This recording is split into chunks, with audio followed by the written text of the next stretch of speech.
Hi everyone, तो आज हम स्टार्ट करने वाले अपना next chapter acids and bases. अब अगर हम इस चैप्टर की बात करें तो ये वाला कुछ चैप्टर नया नहीं होता है। हमने 10th क्लास में 11th 12 सब में एसिड बेस के बारे में तो पढ़ाई हुआ है। बहुत सारे कुछ नए कॉन्सेप्ट हम सीखने वाले हैं। अगर हम बात करें सीएसआईआर नेट की तो वहां पे तो एक क्वेश्चन तो फिक्स है उनका 4 मार्क्स में क्वेश्चन पूछते हैं तो वो तो हम सीख लेंगे। अगर 4 मार्क्स में नहीं आया तो 2 मार्क्स में पक्का आएगा। लास्ट देखो ना 4-5 साल के उठा के देख लो, सीएसआईआर नेट में हमेशा एक क्वेश्चन मिलेगा एसिड बेस चैप्टर से। अगर हम बात करें गेट के एग्जाम की तो मैं झूठ नहीं बोलूंगी, गेट में क्या होता है, गेट में ये वाला पेपर में ये वाले क्वेश्चन आते नहीं है एसिड बेस के, बहुत रेयरली मिलता है। अगर मिलेगा तो ऐसे वाला सब कुछ नहीं मिलता है।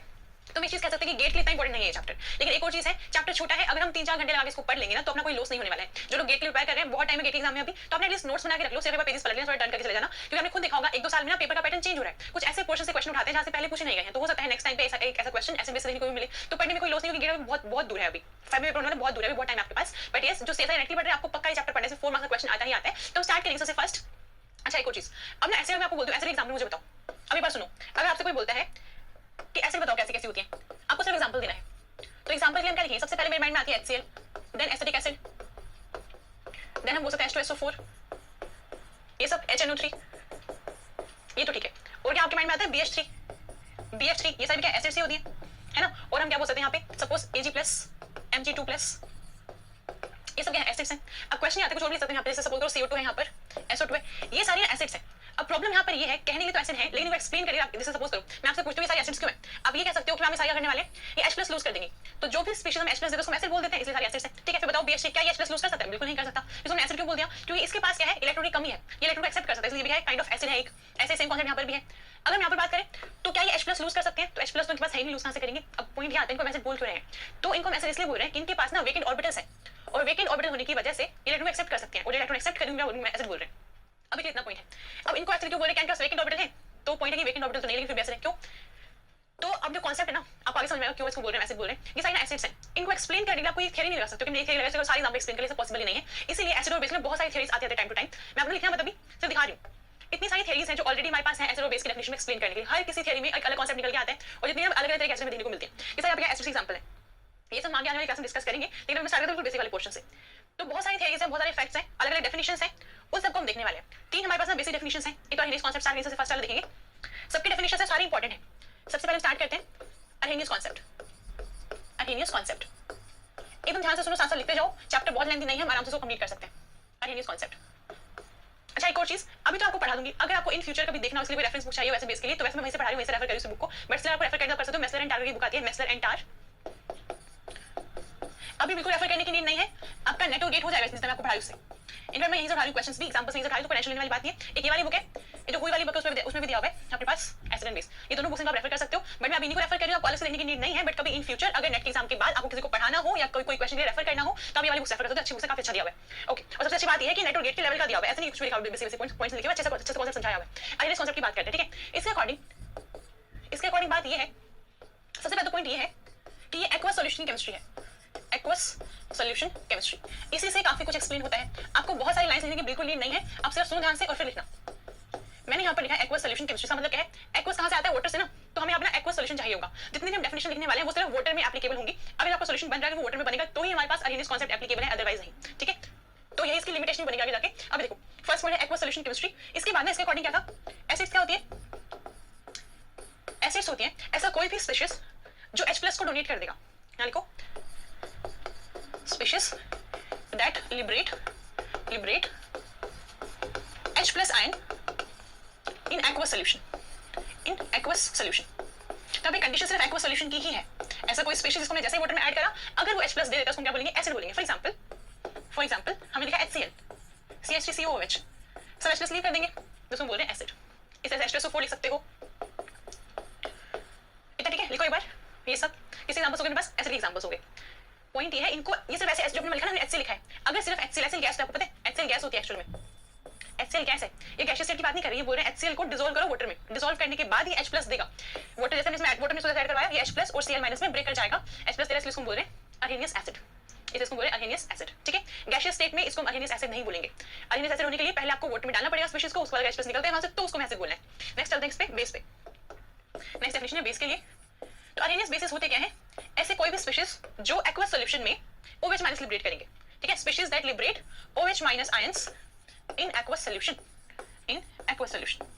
ऐसे स्पीशीज जो OH- दे देंगे एक्वस सॉल्यूशन में, उनको हम बोलते हैं क्या, अर्हेनियस बेस। फॉर एग्जांपल सबसे पॉपुलर सबसे कॉमन एग्जांपल NaOH। NaOH या फिर CaOH2, ये अपने पास अर्हेनियस बेस है। जैसे आप ऐड कराओगे NaOH को वाटर के अंदर डालोगे क्या होगा, Na प्लस अलग हो जाएगा, OH माइनस अलग हो जाएगा, इसलिए इसको हम बोल रहे हैं Arrhenius base. Na plus plus OH minus, OH minus आया इसलिए क्या अपने पास ये अर्हेनियस बेस है। यहाँ पे भी ध्यान रखना एक्वस सॉल्यूशन है। कभी कभी क्या होता है क्वेश्चन पेपर में कभी कभी कैसे आता है, आपको रिएक्शन दे देंगे, रिएक्शन करवा के प्रोडक्ट भी बना देंगे, सिर्फ ये पूछेंगे जब एक स्पीशीज को मार्क कर देंगे, पूछेंगे किस तरह का बेस है किस तरह का एसिड है। अगर ऑप्शन देता है अर्हेनियस बेस है, अर्हेनियस वर्ड भी दिया, समझो वहां पे एक्वस सॉल्यूशन मस्ट है। अगर एक्वस नहीं दिया ना कहीं पे कि जब हमने रिएक्शन लिखी हुई है जो भी लिखा हुआ है सामने उसमें वाटर नहीं है नहीं, तो अगर वाटर नहीं है तो अर्हेनियस का नाम नहीं लेना फिर, ठीक है। ये सिर्फ एक्वस सॉल्यूशन की केमिस्ट्री है, यहाँ पे सिर्फ जिसको वाटर में ऐड करोगे तभी हम बोल सकते हैं। इतना क्लियर हुआ। अब ना फिर यहाँ से कंक्लूजन निकाला गया, हम करवा रहे हैं वाटर में, ठीक है। अब हम बात करें एसिड बेस रिएक्शन की, acid base reaction in aqueous solution, ये तो मस्ट है ये वाला वर्ड एक्वस सॉल्यूशन। अगर हम बात करें एसिड और बेस को मिक्स कर देंगे, सपोज हमने यहाँ करा HCl को, HCl हमारे पास क्या अर्हेनियस एसिड है, NaOH हमारे पास क्या है अर्हेनियस बेस है, ये कंबाइन करके बनाएंगे सॉल्ट प्लस वाटर। सॉल्ट कौन सा, Na प्लस और Cl माइनस बन गया NaCl प्लस वाटर। तो ये वाला कॉन्सेप्ट है अर्हेनियस में। अब ना ये बहुत ही बेसिक वाला पार्ट है, यहाँ से क्वेश्चन आए डिफिकल्टी है, बट ये कभी कभी ना एग्जाम में फ्रेम ऐसे करता है क्वेश्चन को, जो इजी वाला पोर्शन होता है ना वो भी नहीं कर पाते क्योंकि वहाँ पे ना एक्वस वाला वर्ड छूट जाएगा, ठीक है। अब ना कुछ इंपॉर्टेंट पॉइंट देते हैं यहाँ पे। इंपॉर्टेंट पॉइंट ये है, इसमें एप्लीकेशन देखो। अब लिखो एप्लीकेशन, क्या लिखोगे, applications of Arrhenius concept, applications of Arrhenius concept। क्योंकि सिर्फ जैसे मान लो हमने लिखा HNO3, अब हमें H दिखा है, हमने क्या करवाया, इसको लिब्रेट करवा दिया।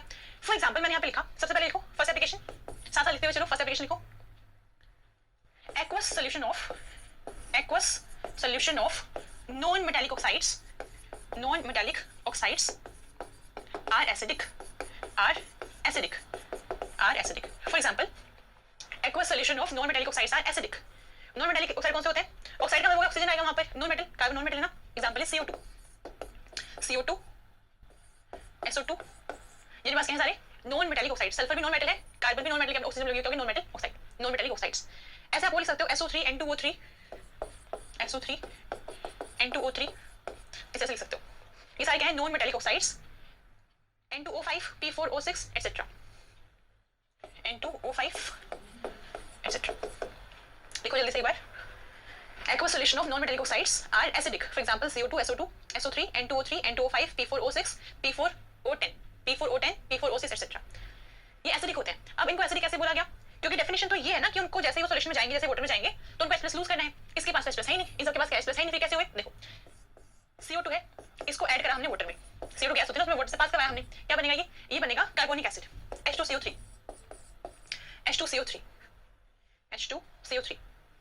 अब जो ये ऐसे हमें बने अपने पास एसिड, अब ये एसिडिक है, ये फर्दर H+ लूज कर देगी, यहाँ से मिलने वाले हैं H+, 2H+ plus CO3 2 minus, 2H+ plus CO3 2 minus, इसलिए हम इसको बोलेंगे हमारे पास एसिडिक है। क्योंकि ओवरऑल रिजल्ट क्या हुआ, जैसे इसको वाटर में ऐड करवाया गया हमें मिला H2CO3, ये फर्दर क्या करा H+ और CO3 2 माइनस निकाल रहा है, तो हमें तो ओवरऑल इससे मतलब है ना H+ चाहिए बस।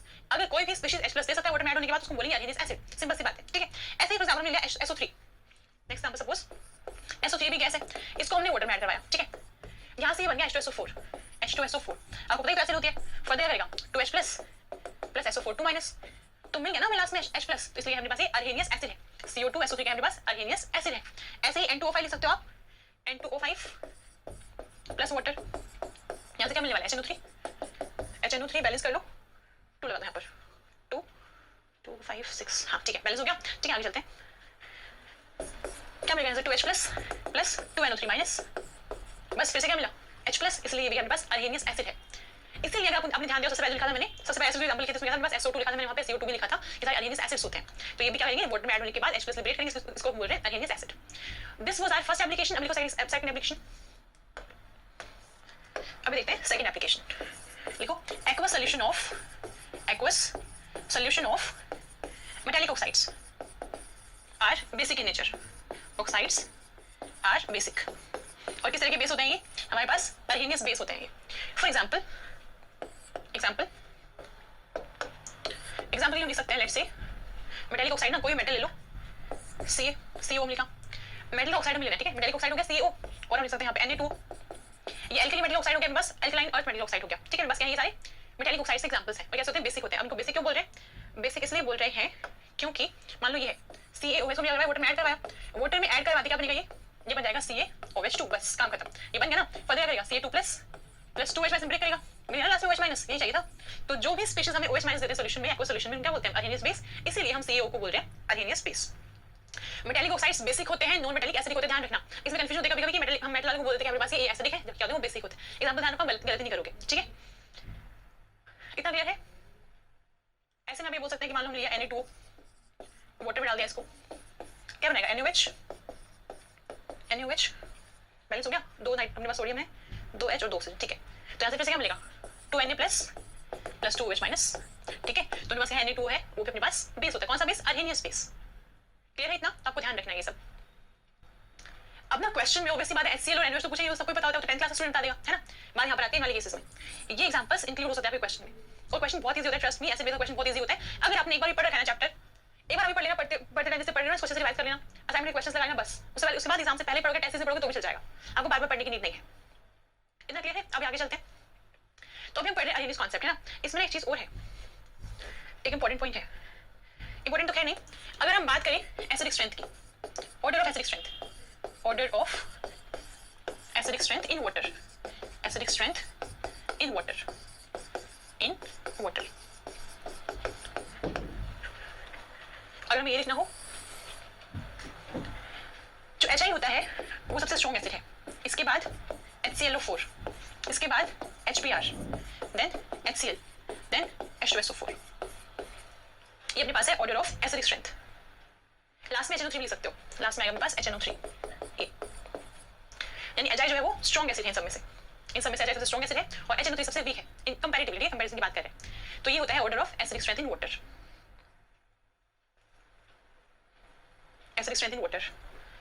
ये हमने देखा अभी तक अर्हेनियस कॉन्सेप्ट, सारे एसिड्स हैं, H+ समझ सकते थे, अर्हेनियस एसिड्स हैं, वाटर में देंगे। ओके, सो नाउ हम बात करेंगे इसकी लिमिटेशन की, कि जो ये कॉन्सेप्ट है इसकी लिमिटेशन क्या है। तो लिमिटेशन तभी दिखेगी जब बोला कि सिर्फ एक्वस सॉल्यूशन में ही काम करेगा ये। लिमिटेशन ये है कि एक्वस केमिस्ट्री, जो एक्वस सॉल्यूशन केमिस्ट्री को अच्छे से एक्सप्लेन करता है, लेकिन अगर हम बात करें गैसियस स्टेट में, फॉर एग्जांपल फर्स्ट लिखो inadequate for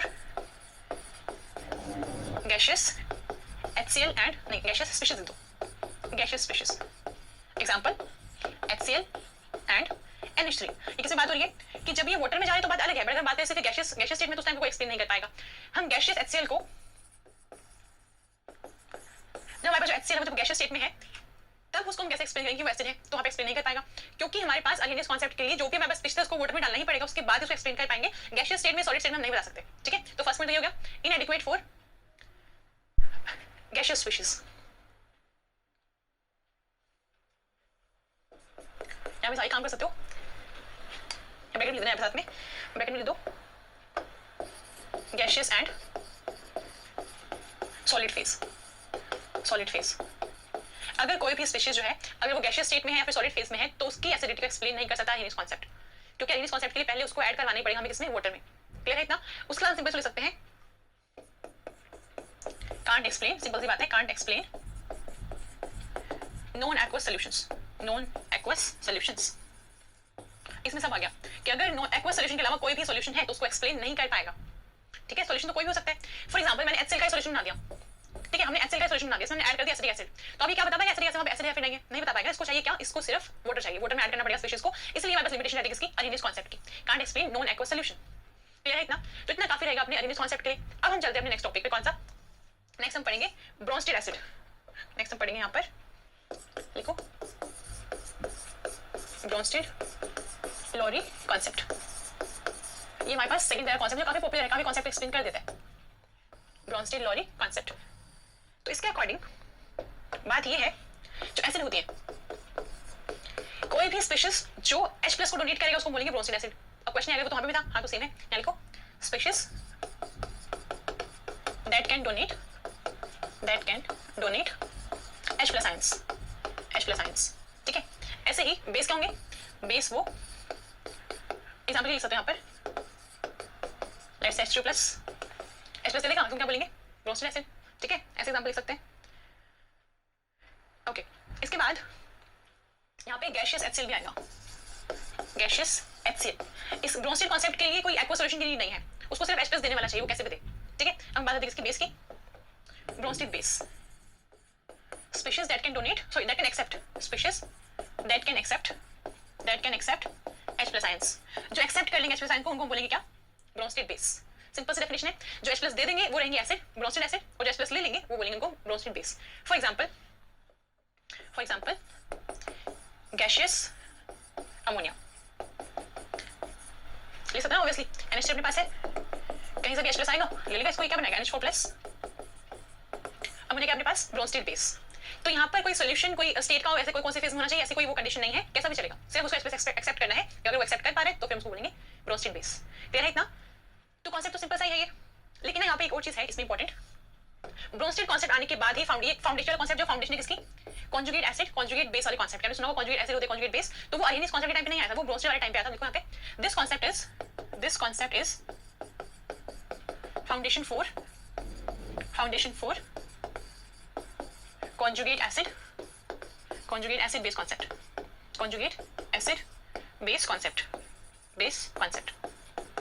अभी conjugate acid क्या होती है, conjugate base क्या होता है, ये हमारे नया नहीं है वैसे, तो हम कर सकते एग्जांपल ले सकते हैं, सिर्फ एक एग्जांपल लिखो। फॉर एग्जांपल हमने लिखा लेट्स से H3O+, हमने साथ में लिखा NO2-, यहाँ से मिलके हमें यहाँ से कंबाइन हो गया, हमने क्या बनाया HNO2 एंड साथ में वाटर, HNO2+ वाटर, ये हमें मिला। ठीक है, रिएक्शन होने के बाद हमें फाइनली ये मिला है। तो यहाँ पे अगर मुझे मार्क करना हो एसिड और बेस को, मैं क्या कर सकती हूँ, यहाँ पर मैं इसको ऐसे लिखा सकती हूँ, यहाँ पे क्या होगा, इसने अपना H+ जो है, रिएक्शन ध्यान से देखो, इसने अपना H+ जो है वो इसको दे दिया, ये भी न्यूट्रल, यहाँ से H+ ले लिया, अपना ये वाटर बन गया, H2O बचा सिर्फ, इसने ले लिया HNO2, इसने H+ दिया है, क्या हो गया अपने पास, एसिड हो गई, जो H+ देते हैं वो क्या होते हैं, एसिड होते हैं, इसने H+ को एक्सेप्ट किया, क्या हो गया, ये बेस हो गया। ओके, अब आगे देखो, देखो अगर आपको सिर्फ इतना दिखाया जाए तो ये H+ को दे सकता है यहाँ से, अगर हम बात करें कंपैरिजन में, अब इन दोनों को कंसीडर करो सिर्फ ऐसे करके, अगर मैं ऐसे बात करूँ कि बोल ये बेस है, ये H+ ले लेगा तो ये दे देगा ना, उसको एसिड बोल सकते हैं। इन दोनों को कंपेयर करो, कॉन्जुगेट एसिड और बेस जो हमेशा पेयर होते हैं, कॉन्जुगेट एसिड बेस पेयर होते हैं, कोई अकेला बेस नहीं बोल सकते। जैसे मान लो सपोज मैं आपको H3O+ ना दिखाऊं, उससे मैं बोलूं ये क्या है, इसमें वैसे नहीं डायरेक्टली कॉन्जुगेट एसिड या फिर बेस है, हमें डिपेंड करता है सामने क्या दिखाया गया है। अगर इसके साथ में अपने पास H3O+ है तो हम इसके कंपैरिजन में बोल सकते हैं इसको, कि इन दोनों की बात हम करते हैं, तो अगर इसने H+ दे दो ले सकता है H+ यहाँ पे, H2 जो है H+ को एक्सेप्ट कर सकता है, ये डोनेट कर सकता है, क्योंकि डोनेट कर एसिड बोल दिया, उसने बेस बोल दिया, इसको हमने बेस बोल दिया। तो ये कंपैरेटिव या फिर बोलो रिलेटिव प्रॉपर्टी होती है, रिलेटिव कंडीशन अपने पास ये कांसेप्ट की, कि हमारे पास सिर्फ इंडिविजुअल पेयर एक्सिस्ट नहीं करेगा, अगर कॉन्जुगेट एसिड है तो कॉन्जुगेट बेस भी होगा। ठीक है, तो सो मान सकते हैं यहाँ पे एसिड है 1, तो बेस 1 कौन सा होगा, ये वाला बेस 1।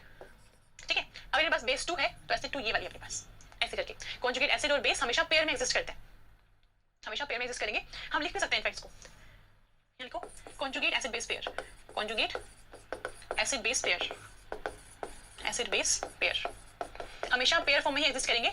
मान लो यहाँ लिखा एसिड, यहाँ लिखा बेस, तो इस वाले एग्जांपल में एसिड कौन सी है H3O+, इसका कॉन्जुगेट बेस कौन सा है H2O, दूसरा एसिड कौन सी है HNO2, इसका कॉन्जुगेट बेस NO2-, ध्यान रखना हमेशा कॉन्जुगेट एसिड बेस यहाँ भी बात होगी, हमेशा पेयर में बात होगी। तो अगर आपको लग रहा है कि सिर्फ एक ही पार्ट में दिख रहा है, सपोज मैं आपको दिखाऊं रिएक्शन यहाँ पे सिर्फ ये दिखाऊं, और ये बोलो इसमें कॉन्जुगेट एसिड कौन सा, हम कैसे बताएंगे कॉन्जुगेट एसिड, हम नहीं बता सकते क्योंकि मैं बेस नहीं दिख रहा वहाँ पे, कॉन्जुगेट बेस इस तरह से ध्यान रखना हमेशा पेयर में एग्जिस्ट करेंगे, पेयर इंपॉर्टेंट है। हम एक काम कर सकते हो, लाइन लिखो, नोट लिखो यहाँ पर, आपके माइंड में क्वेश्चन आ सकता है कि जैसे हमने इन दोनों कंबाइन करवा के ये बनाया है तो क्या ये वापस ऐसे नहीं बन सकते, तो ये रिएक्शन ऐसे नहीं होनी चाहिए थी क्या, जैसे मान लो H+ ने दिया, आपने इसको दे दिया, H+ दे दिया इसने, ये बन गया HNO2, तो इस वाले केस में वापस H+ से दे देगा इसको, ये देखिए बना लिया वापस H3O+, तो रिएक्शन ऐसे नहीं होगी, तो आंसर इज नो, ऐसे नहीं होगी रिएक्शन। एक लाइन लिखो, उस से क्लियर होगा, नोट लिख सकते हो, in any solvent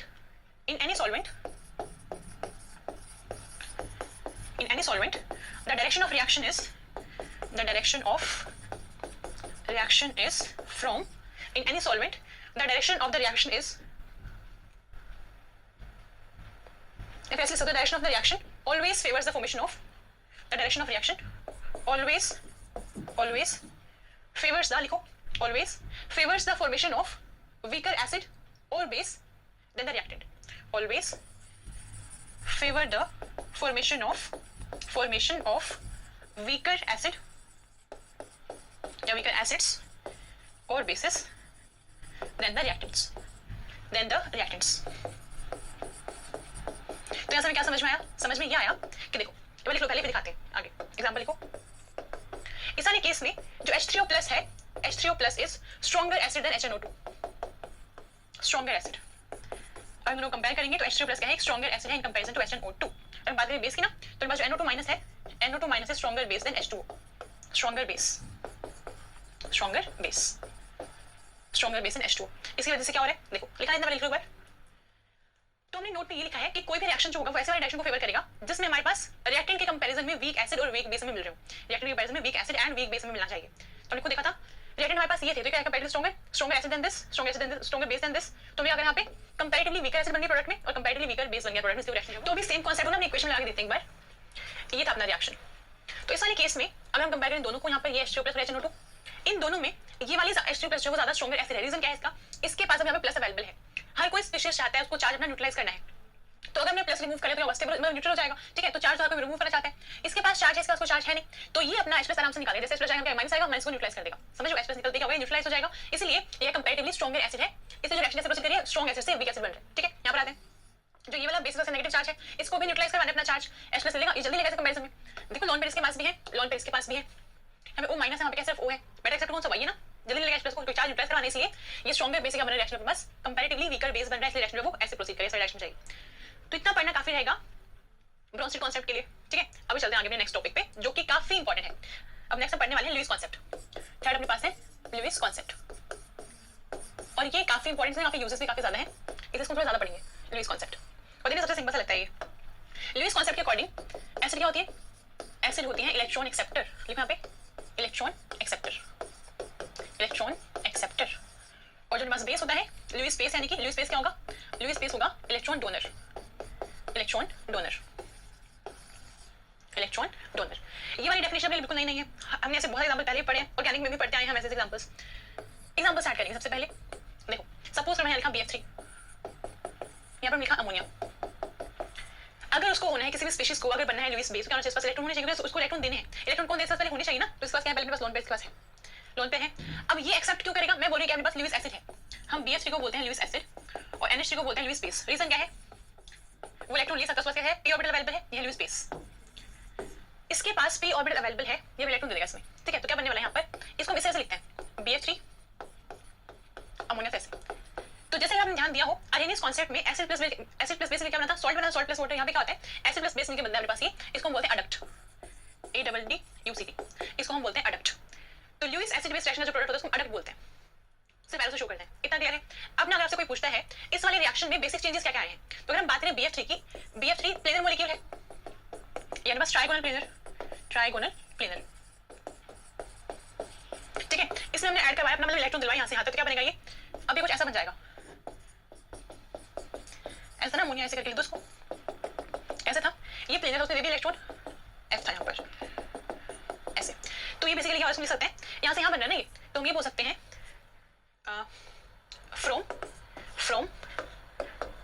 from planar to nearly tetrahedral geometry, nearly tetrahedral। किसकी बात हो रही है, बोरोन की। बोरोन यहाँ पे क्या था, ट्राइगोनल प्लेनर था, इस वाले केसेस को बोलते हैं नियरली टेट्राहेड्रल, एक्जेक्टली टेट्राहेड्रल नहीं है बट नियरली टेट्राहेड्रल। तो ये एक रिएक्शन का क्या है, कॉन्सिक्वेंस लगा लो कि जो ज्योमेट्री वो चेंज कर रही है, ठीक है, नियरली टेट्राहेड्रल वर्ड यूज करेंगे। अब ना ऐसे रिएक्शन कॉन्सिक्वेंस एक और होता है, सपोज करो आपने देखा भी होगा, अगर ऑर्गेनिक में कोई रिएक्शन होती है, मुझे याद आ रही है वो ऐसा रिएक्शन है जो हमने क्लास में डिस्कस करी है। अगर आपको ध्यान में, मैंने कुछ ऐसा एग्जांपल लिया था एक बार, इसमें ऐसे कुछ 5 मेंबर रिंग थी, यहाँ पर आई थिंक OH लगा हुआ था, और इसके बाद यहाँ पर ऐड करवाया गया था BF3 डॉट OET2, ऐसे लिखा होता है। ऑर्गेनिक में बहुत कॉमन सी बात है, ऐसे हमने लिखा हुआ देखा है बहुत सारे रिएक्शंस में ना, तो उसका मतलब क्या होता है बेसिकली, और ऐसे लिखने का यूज क्या है सच, देखो वो देखते हैं पहले। इस वाले केस में जो मेरे पास OH होता है, इस पास लोन पेयर्स है, वो BF3 को देता है, ठीक है। आगे BF3 इसके पास रिएक्शन ऐसे हो जाती है, लेकिन साथ में ये वाला पॉइंट है क्या चीज, इसको कैसे लिखा हुआ है, क्या कैसे बना है। जो BF3 अपने पास है तो उसमें लिखा BF3, ये अपने पास है डाईइथाइल ईथर, हमने लिखा यहाँ पे डाईइथाइल ईथर। ऑक्सीजन लगा हुआ है CH2 CH3, इस ऑक्सीजन पे लगा हुआ है CH2 CH3। ये है अपने पास डाईइथाइल ईथर, क्योंकि ये इलेक्ट्रॉन डेफिशिएंट है और इसके पास लोन पेयर्स है, तो ये अपने इलेक्ट्रॉन्स को दे देता है, क्या करता है, अडक्ट बनाता है। अडक्ट कैसे लिखेंगे, BF3 में यहाँ लिखा, ऑक्सीजन यहाँ लिख के AT2 लिख दिया यहाँ पे, डाईइथाइल, ठीक है, इस तरह से बन गया। अब ना इस रिएक्शन की एडवांटेज क्या है, ऐसे रिएक्शंस को जनरली हम यूज करते हैं, बस ये अडक्ट है, अडक्ट फॉर्मेशन हुई है यहाँ पर, इसको हम ऑर्गेनिक सिंथेसिस में यूज करते हैं।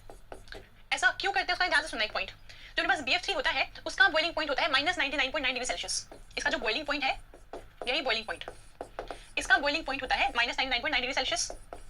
अगर हम बात करें डाईइथाइल ईथर का होता है बॉइलिंग पॉइंट अपने पास 34.5 डिग्री सेल्सियस, 34.5 डिग्री सेल्सियस।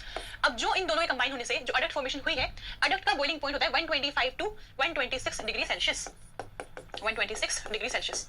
इससे हुआ क्या है, जो अडक्ट हमारे पास बना है वो एक नॉर्मल टेंपरेचर, देखो 125 ये, अगर इतनी टेम्परेचर पे इसका बॉइलिंग पॉइंट है तो क्या गैसियस फॉर्म में एग्जिस्ट करेगा, है ना। हमें रिएक्शन के लिए लिक्विड को हैंडल करना ज्यादा इजी होता है लैब में इंस्टेड ऑफ गैस, तो गैस को हैंडल करने से बेटर है लिक्विड को हैंडल करो। ऐसा वाले केस में क्या जो अडल्ट बनेगा उसका बॉइलिंग पॉइंट बढ़ जाता है। तो ऐसे वाले केस में क्या होता है, अडल्ट फॉर्मेशन होती है, ये एक जनरल कॉन्सिक्वेंस होता है ऐसे रिएक्शंस का कि जो अडल्ट बना है उसका बॉइलिंग पॉइंट से कंपैरिजन ज्यादा है, इसलिए इसको यूज कर सकते हैं। लिक्विड फॉर्म में आ गया ना, इतना ज्यादा टेम्परेचर जाके बॉइल करना स्टार्ट करेगा, समझो। इस गैस बेसिस को यूज करते हैं। तो नॉर्मल हो गया जनरल नॉलेज के लिए। अब ना पॉइंट ये है, ये तो हमने देख लिया। अब एक लाइन लिखो, एक लाइन लिखो, Lewis acid base adducts, Lewis acid base adducts involving metal ions are called, आप बताओगे involving metal ions are called dash, आप बताओगे क्योंकि हम ऐसे हमने पूरा चैप्टर कवर करा है। एग्जाम्पल देखो, मैंने लिखा Ag+, ठीक है, फिर यहाँ पर लिखा 2NH3, यहाँ से मिलकर हमें बना है अडल्ट फॉर्मेशन हुई है। Ag यहाँ पर है, अमोनिया इलेक्ट्रॉन दिया इसको, एक अमोनिया ने, यहाँ से अमोनिया ने फिर से दिया इलेक्ट्रॉन, ठीक है, बन गया ये। और इसको हमने इस तरह से लिखा, बताओ ये क्या है, ये अपने पास है coordination compound, are called coordination compounds. Coordinate bond बनाने यहाँ पर, आर कॉल्ड कोऑर्डिनेशन कंपाउंड्स। ये तो कहते थे कोऑर्डिनेशन कंपाउंड्स में मेटल होता था, लिगेंड बोलते थे इसको, इस बार लोन पे होते थे, इलेक्ट्रॉन देते थे अपने ऐसे करके, तो बोलते थे कोऑर्डिनेट बॉन्ड बन गया, वैसे तो कोऑर्डिनेशन कंपाउंड बोलते थे। तो इसे हम ऑलरेडी डिस्कस कर चुके कोऑर्डिनेशन कंपाउंड से, है ना। मेटल के पास वेकेंट ऑर्बिटल होगी, वो इलेक्ट्रॉन एक्सेप्ट करेगा, बन गया कोऑर्डिनेशन कंपाउंड। ये तो हमने डिस्कस करा हुआ है, ठीक है। अब ना इंपॉर्टेंट पॉइंट आता है, वो आगे डिस्कस करेंगे, लिख लो एक बार, फिर आगे देखते हैं। वहां से क्वेश्चन घुमा फिरा के आप पूछ लेते हैं, वो हम डिस्कस करने वाले हैं। तो ये हो गया बस कोऑर्डिनेशन कंपाउंड, ये बस कोऑर्डिनेट बॉन्ड, और अडल्ट भी बोल सकते हैं इसको, अगर बात करें एसिड बेस की ना तो इसको हम अडल्ट भी बोल सकते हैं। और ऐसे एसिड्स को हम कोऑर्डिनेशन कंपाउंड्स बोलते हैं क्योंकि हमारे पास ल्यूइस एसिड, ये है ल्यूइस बेस, इलेक्ट्रॉन डोनेट कर सकता है, ये एक्सेप्ट कर सकता है। इसीलिए मैं स्टार्टिंग में जब फर्स्ट स्टार्ट में था चैप्टर एसिड बेस, मैंने कुछ एग्जांपल दिया था Ag+, Mg2+, बस क्या एसिड्स होते हैं, कैसे ल्यूइस एसिड्स वेकेंट ऑर्बिटल होने की वजह से इलेक्ट्रॉन एक्सेप्ट कर सकते हैं ल्यूइस एसिड्स। इतना क्या है। अब ना हम कुछ मस्त एग्जांपल देखेंगे, ध्यान से देखना। देखो पहले ना मुझे ड्रॉ करने देना, उसके बाद ड्रॉ करना। हमने ना कुछ कंसीडर करा, सपोज करो हमने वाटर यहाँ पे कंसीडर कर लिया, हमने कोई कंसीडर करा ए स्पीशीज है कोई ए, ये उसका क्या है बॉन्डिंग ऑर्बिटल है, इसके ऊपर इसका एंटी बॉन्डिंग है, हमने ये कंसीडर करा है अभी, ओके। इसके बाद कोई और है, मान लो बी है, बी यहाँ पर है, ये उसका बॉन्डिंग ऑर्बिटल है, इसके ऊपर इसका एंटी बॉन्डिंग है। वापस आ जाते हैं। अब मान लो सी कंसीडर करा, जो सी अपने पास है वो ऑलमोस्ट एनर्जी सेम है बी जितनी यहाँ पे मिलेगा, ये ऐसे है सी। बात करते हैं डी की, ये मेरे पास डी है, इस तरह से एनर्जी क्या बॉन्डिंग ऑर्बिटल, ये इसका हो गया एंटी बॉन्डिंग ऑर्बिटल। हमने एक और कंसीडर करा, काफी नीचे लिखी उसकी एनर्जी, यहाँ पर ये, इसको हमने ई बोल दिया, ठीक है। तो हमने कितने बनाए, 1 2 3 4 5 केसेस हो गए, ठीक है। अब ना लिखेंगे एग्जांपल्स, अब हम लिखेंगे एग्जांपल्स, देखो ध्यान से, और ना काफी सारे कॉन्सेप्ट भी सीखने को मिलेंगे। हमने सबसे पहले लिखा, जो ए अपने पास हो गया वाटर है, ए इज वाटर, मतलब हमने वाटर को डिस्कस करेंगे यहाँ पे। ये बस क्या बॉन्डिंग ऑर्बिटल का वाटर का, ये बस क्या हमें जैसे लोन पेयर जो बस लोन पेयर अवेलेबल है वो, अभी उसको होमो कह सकते हैं। होमो कहना ज्यादा बेटर रहेगा, बॉन्डिंग एंटी बॉन्डिंग में तो कंफ्यूज हो जाएंगे। होमो है, ये क्या लूमो है, हाईएस्ट ऑक्यूपाइड लोएस्ट अनऑक्यूपाइड, ठीक है। ऐसे ही जो बी अपने पास है उन्हें ले कैल्शियम, कैल्शियम मेटल है जिसका होमो अपने पास, जिसको हमने बी से रिप्रेजेंट कर रखा है। यहाँ पर हमारे ये ले Cl-, जो Cl- है उसका होमो यहाँ पर है, लूमो यहाँ पर है। नेक्स्ट हम ले सकते हैं यहाँ पर कोई मेटल Mg2+, Mg2+ का यहाँ पर है होमो और लूमो, लिख सकते हो चाहो तो होमो और लूमो। और ये अपने पास लास्ट में क्या है F2, ये अपने पास है F2। अब आप चाहो तो इसको ड्रॉ कर सकते हो। अब हमने अलग अलग केसेस बना के इन सबको डिस्कस करना है किसी कंपैरिजन में। ये हमारे पास रेफरेंस है, ये हमारा रेफरेंस स्पीशीज है, इसके रिजल्ट में डिस्कस करने वाले सबके रिएक्शंस, रेफरेंस स्पीशीज वाटर के रिजल्ट में सबको डिस्कस करेंगे। एक बार लिख लो, ड्रॉ कर लो अच्छे से, फिर देखते हैं। और नहीं, चारों केसेस से ही क्वेश्चन पूछा आज एग्जाम में, अलग अलग टाइम में पूछते हैं, अलग अलग बना के पूछते हैं, बट हम एक बार डिस्कस करते हैं उसको। सबसे पहले स्टार्ट करते हैं केस 1। ऐसे आई थिंक विजिबल होगा इतना, देखते हैं। सबसे पहले स्टार्ट करते हैं केस 1। केस 1 है जब हम कंपेयर कर रहे हैं ए और बी को, ठीक है। यहाँ लिखो comparison between A and B, comparison between A and B. अगर आप ध्यान से देखो ए और बी में क्या है, हम ना वाटर के रिस्पेक्ट में, ये एक है बस होमो ऑफ वाटर ना, तो हम वाटर के रिस्पेक्ट में सबको कंपेयर कर रहे हैं। तो अगर मैं कंपेयर करूं वाटर की एनर्जी, उसकी एनर्जी काफी हाई है ना, तो हम बोलेंगे फर्स्ट हमारे पास है orbitals having higher energy than water, higher energy than water, energy than water. First case ऐसे वाले केसेस में है, तो फर्स्ट केस मतलब ऐसे वाले एग्जांपल्स में लगेगा जहां पर जो ऑर्बिटल्स होंगे जिससे हम कंपेयर करें उसकी एनर्जी वाटर से ज्यादा होगी। इसमें आएगा हमारे पास मेटल, जैसे मान लो कैल्शियम मेटल हो गया, ऐसे यहाँ पे कोई एल्कली मेटल भी, मान लो सोडियम ले सकते हैं यहाँ पे, कोई भी एल्कली मेटल। इतना क्लियर है आपको, ये पता है जितने मेटल्स होते हैं, मान लो कैल्शियम नहीं लेना यहाँ पे, तो कैल्शियम जो है एल्कलाइन मेटल ग्रुप है, क्या करता है हम इलेक्ट्रॉन दे सकते हैं अपने, तो ये तो काफी इलेक्ट्रोपॉजिटिव होता है, इलेक्ट्रॉन देने में रेडी रहता है एकदम। तो जितना ज्यादा इलेक्ट्रोपॉजिटिव कैरेक्टर होगा एनर्जी उतनी ऊपर जाएगी। ये हमने केमिकल बॉन्डिंग में भी देखा था, हमने ये जीओसी में भी देखा है, जितना ज्यादा इलेक्ट्रोनेगेटिविटी बढ़ेगी एनर्जी डिक्रीज करती रहेगी, इलेक्ट्रोनेगेटिविटी कम होगी ऊपर तक जाएगी एनर्जी, है ना। तो ये बोल सकते हैं इलेक्ट्रोपॉजिटिव कैरेक्टर होता है इसलिए एनर्जी गैस के ऊपर है। अभी हम सिर्फ ए और बी को कंसीडर कर रहे हैं। तो इस वाले केस में आपने ये देखा होगा, हमने जो देखो सपोज यहाँ पे ना BF3 हमने पहले देखा था BF3 प्लस NH3, हम क्या कर रहे थे यहाँ से इलेक्ट्रॉन यहाँ पे आया, तुमसे बोला नहीं होमो है बेस जो हम सब उसका क्या लेने वाले होमो लेने वाले हैं, ऐसे कैसे लेंगे LUMO लेंगे। तो हमें जब भी हम बात करें ल्यूइस एसिड और बेस की हमें वहाँ पे होमो LUMO कंसीडर करना पड़ेगा। तो पहले वाला केस है जब हमारे पास इतना डिफरेंस है, अगर हम कंपेयर करें इसका, ये देखो होमो यहाँ पर अगर ऐड करना होता है यहाँ पे ऐड करना पड़ेगा, लेकिन नीचे वाली एनर्जी से सपोज करो क्या मैं ऐसे करवा सकता हूँ कि यहाँ से मैं यहाँ भेज दूँ एनर्जी, इलेक्ट्रॉन को यहाँ से यहाँ भेज दूँ, जाएगा नहीं, वो क्यों नहीं जाएगा, क्योंकि वो ऑलरेडी कम एनर्जी पे है अभी, अभी इतना ऊपर एनर्जी बढ़ जाएगी। तो ऐसे वाले केस में रिएक्शन तो हो नहीं सकती, वाटर अपने इलेक्ट्रॉन नहीं देगा, एनर्जी डिफरेंस बहुत ज्यादा है। अब हम बात करते हैं कैल्शियम दे देगा अपने इलेक्ट्रॉन्स। देखो अगर ये इलेक्ट्रॉन यहाँ पर आएंगे तो एक बात तो सही है कि स्टेबिलिटी तो बढ़ेगी, क्योंकि अब इलेक्ट्रॉन एनर्जी ज्यादा है, इलेक्ट्रॉन एनर्जी अगर यहाँ पर आएगा एनर्जी कम हो जाएगी, तो ये रिएक्शन पॉसिबल तो है, लेकिन प्रॉब्लम ये है एनर्जी गैप ज्यादा है। ये जो अपने पास प्रॉब्लम यहाँ पर ये है जो हम लिख सकते हैं उसको high energy gap, high energy gap.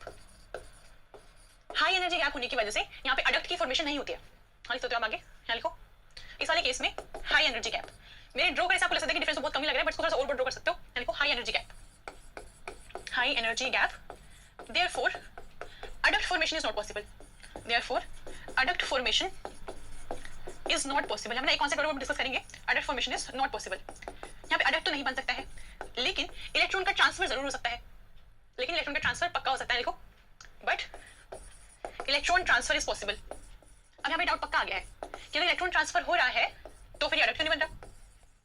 दो चीजें हैं, इलेक्ट्रॉन ट्रांसफर और अडक्ट में दो डिफरेंट चीजें हैं, दो अलग अलग कॉन्सेप्ट है। कैसे पहले देखते हैं एक बार, यहाँ पर आते हैं। देखो अगर मैं बात करूँ अडक्ट की ना, देखो हमने लिखा BF3, यहाँ लिखा अमोनिया, इसके इलेक्ट्रॉन यहाँ पर है, यहाँ पर है, ये मेरे पास अडक्ट। अडक्ट होता है कोऑर्डिनेट बॉन्ड बनता है यहाँ पर, और कोऑर्डिनेट बॉन्ड एक काइंड ऑफ कोवेलेंट बॉन्ड ही होता है। Coordinate bond is a kind of covalent bond. तो ये वाले मेरे पास इलेक्ट्रॉन्स हैं वो अमोनिया के पास भी रहेंगे, इसके पास में काइंड ऑफ शेयरिंग हो रही है यहाँ पर, ठीक है, शेयरिंग लिखो यहाँ पर, शेयरिंग है। और ट्रांसफर का मतलब होता है, ट्रांसफर मतलब कंप्लीटली उसको दे दिया। जैसे फॉर एग्जांपल अगर बात करें वाटर की ना, अगर बस कैल्शियम था, कैल्शियम क्या कर सकता है, कैल्शियम 2+ बनेगा और 2 इलेक्ट्रॉन्स निकाल देगा यहाँ से। तो अब ये क्या है, कैल्शियम 2+ बन चुका है, इसके इलेक्ट्रॉन नहीं बचे इसके पास, ये कंप्लीटली ट्रांसफर करेगा यहाँ पर इसके पास। तो ये तो अलग अलग चीजें हैं। अडक्ट फॉर्मेशन का मतलब हो गया कि जो इलेक्ट्रॉन्स हैं वो भी नाइट्रोजन के ऊपर भी रहेंगे और इसके पास रहेंगे, वहां पे शेयरिंग हो रही है। इस वाले केस में कंप्लीटली ट्रांसफर होगा इलेक्ट्रॉन्स का। तो क्वेश्चन ये है वहां पे एनर्जी गैप हाई होने की वजह से अडक्ट तो नहीं बन पा रहा, क्योंकि अडक्ट कैसे बनेगा, आपको देखो एनर्जी गैप ज्यादा है। इस वाले केस में एनर्जी गैप ज्यादा होने की वजह से ये पास क्या था, कैल्शियम और वाटर जो है इनको शेयर कर ही नहीं सकते, क्योंकि एनर्जी बहुत ज्यादा हो गया। शेयरिंग क्या होना चाहिए, और उसको पास होना चाहिए, ओवरलैपिंग होगी तो शेयरिंग होगी। एनर्जी ज्यादा होने की वजह से शेयरिंग नहीं हो पाएगी, तो अडक्ट फॉर्मेशन नहीं होगी। लेकिन यहाँ पे ट्रांसफर हो सकता है, और ट्रांसफर का ड्राइविंग फोर्स क्या है, अभी जो इलेक्ट्रॉन्स हैं वो इस वाली एनर्जी पर है इतने, जैसे ही ट्रांसफर होंगे वो यहाँ पर आएंगे तो एनर्जी तो डिक्रीज करेगी ना, हर सिस्टम एनर्जी डिक्रीज ही करना चाहता है ना, तो इसकी एनर्जी अभी डिक्रीज हो जाएगी, इसलिए therefore electron transfer is possible, electron transfer is possible. तो ऐसे वाले केसेस में जहाँ पे इलेक्ट्रॉन ट्रांसफर हुआ है, फिर हम इसको क्या बोलेंगे, इसको हम लुईस बेस नहीं बोलेंगे। इस वाले केस में हम इसको लुईस बेस नहीं बोलेंगे, क्योंकि इलेक्ट्रॉन शेयर नहीं कर रहा है। लुईस बेस में क्या होता है, इलेक्ट्रॉन जो तेरे पास यहाँ तीन आते हैं, इलेक्ट्रॉन डोनर होता है, बट अडक्ट फॉर्मेशन होती है। समझ पा रहे, तो अलग अलग चीजें हैं। जब भी हम बात करेंगे लुईस एसिड और बेस कॉन्सेप्ट, यहाँ पे जो बेस इलेक्ट्रॉन देता है, लेकिन कैसे देता है, अडक्ट फॉर्मेशन करता है, वो शेयरिंग होती है। ट्रांसफर का मतलब है कंप्लीटली उठाया, इसके पास डाल दिया, भूल गया उस इलेक्ट्रॉन को, अभी इसके पास चार्ज आ चुका है, ये दे चुका है इलेक्ट्रॉन को, समझो। तो ये होता है ट्रांसफर। तो इस वाले केस में जब बात करें वाटर और कैल्शियम की ना, तो वाटर और कैल्शियम केस में ट्रांसफर होगा, अडक्ट फॉर्मेशन नहीं होगी। तो रिएक्शन लिखो आगे, रिएक्शन लिख सकते हैं इस तरह से, अपने पास ना वाटर है, ये यहाँ पे कैल्शियम है, ठीक है। तो अभी क्या करने वाले, सिंपल क्या होगा, electron transfer, electron transfer, adduct formation नहीं होगा, इलेक्ट्रॉन ट्रांसफर होगा। अब इलेक्ट्रॉन यहाँ देगा ये, लेकिन अगर इलेक्ट्रॉन लिए मान लो एक इलेक्ट्रॉन दे, सपोज क्या बनेगा, H2- कभी देखा H2- बनता हुआ, नहीं बनता ना, तो H2- नहीं बनता है। हमें सिर्फ ये देखना है यहाँ पर, ये अपने इलेक्ट्रॉन दे रहा है इसको, ठीक है। तो ये इलेक्ट्रॉन गेन क्या होगा, gain of electron is reduction, gain of electrons is reduction, reduction. तो यहाँ पे वाटर का रिडक्शन होने वाला है, इलेक्ट्रॉन एक्सेप्ट करेगा, लेकिन ऐसे एक्सेप्ट नहीं करेगा, डायरेक्टली माइनस चार्ज मिलेगा अपने ऊपर, इलेक्ट्रॉन एक्सेप्ट करेगा लेकिन ऐसे नहीं करेगा, ठीक है। तो इसको हम बोल सकते हैं रिडक्शन होने वाला है, ये इसका रिडक्शन करवा रहा है, ये इसको इलेक्ट्रॉन दे रहा है, इसको हम बोलेंगे रिडक्टेंट, इसको हम बोलेंगे रिडक्टेंट। यहाँ पे ये बेस नहीं है, यहाँ पे रिडक्टेंट है, और ये इलेक्ट्रॉन एक्सेप्ट कर रहा है, हम इसको बोल सकते हैं इलेक्ट्रॉन एक्सेप्टर है। इस वाले केस में ये इलेक्ट्रॉन एक्सेप्टर, इसको बोल सकते हैं ऑक्सीडेंट। जैसे बोलते हैं कॉन्जुगेट एसिड और कॉन्जुगेट बेस के हमेशा पेयर में एक्सिस्ट करते हैं, वैसे अगर किसी ऑक्सीडेशन हुआ तो किसी का रिडक्शन भी पक्का हो रहा होगा। तो जो रिडक्शन करवाता है उसको हम बोलते हैं रिडक्टेंट, जो जिसका होता है उसको, जो इलेक्ट्रॉन एक्सेप्ट करे उसको क्या बोलते हैं, ये इलेक्ट्रॉन क्या होता है रिडक्शन। तो इसका रिडक्शन हो रहा है, लेकिन अगर इसने इसके होने की वजह से इसका क्या होगा, ऑक्सीडेशन हो गया, ऑक्सीडेशन हो गया, लॉस ऑफ इलेक्ट्रॉन, इसके दो इलेक्ट्रॉन तो चले गए ना, कैल्शियम 2+ बनेगा, दो चले गए, तो इसका क्या होगा, ऑक्सीडेशन, इसका रिडक्शन। तो उसको बोलेंगे ऑक्सीडेंट, ऑक्सीडेशन करवाने वाला, रिडक्शन मतलब रिडक्शन करवाने वाला, ठीक है। इससे रिएक्शन कैसे होने वाली वो देखते हैं। रिएक्शन में ना ये तो कैल्शियम 2+ बन जाएगा, ठीक है, ये करेगा यहाँ से हाइड्रोजन गैस रिलीज होगी। इस समय देखो पहले क्या था, H+ था ना, ये ऑलमोस्ट H+ था, इसने 2 इलेक्ट्रॉन दिए, इसने 2 इलेक्ट्रॉन ले भी लिए, क्या बनेगा हाइड्रोजन गैस। तो इलेक्ट्रॉन इस तरह से लेगा ना कि इस तरह से, समझ लो, ऐसे इलेक्ट्रॉन H2 ना देगा वहां पर, तो ऐसे होती है रिएक्शन। तो इस वाले केस में हम बात से एक और चीज, चार्ज बैलेंस नहीं होना, अभी यहाँ पे 2+ है, ऑक्सीजन बचा हुआ है, 2OH- और वाटर को डबल कर दो, अब ये बैलेंस्ड है, क्योंकि जब भी रिएक्शन होगी तो चार्ज का बैलेंस होना बहुत इंपॉर्टेंट है। आप देखोगे जितनी भी एसिड बेस रिएक्शन होंगी उनमें जो भी इसमें क्वेश्चन देने वाला ध्यान रखो, रिएक्शन बैलेंस होनी चाहिए, चार्ज बैलेंस होना इंपॉर्टेंट है। देखो यहाँ पर कोई चार्ज नहीं, यहाँ पे भी कोई चार्ज नहीं है, 2 - 2 + 0 ऐसी करके रिएक्शन होगी। तो यहाँ पर हम लुईस एसिड और लुईस बेस की बात नहीं करेंगे, रिडक्टेंट और ऑक्सीडेंट की बात करेंगे। आई थिंक इतना क्लियर होगा।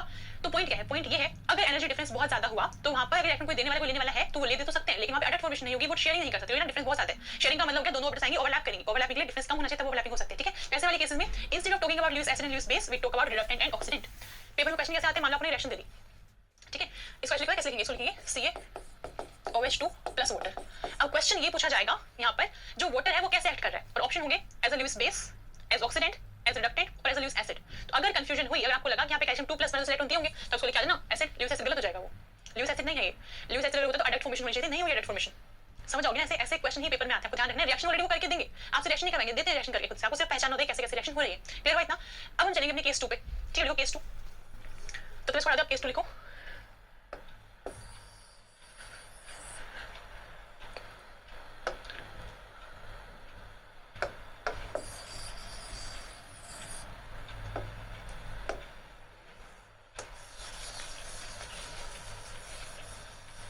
अभी केस 2 देखेंगे जिसमें हम वाटर और सेल माइनस को डिस्कस करने वाले हैं। ध्यान से जो मैं डायग्राम ड्रॉ किया उसको ध्यान से देखो एक बार। इस बार डिस्कशन है ए और सी का।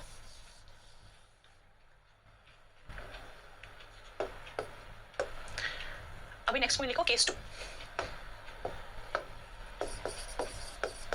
Case 2 A and C, comparing A and C. A के पास वाटर, सी है सेल माइनस। तो यहाँ पर लिखो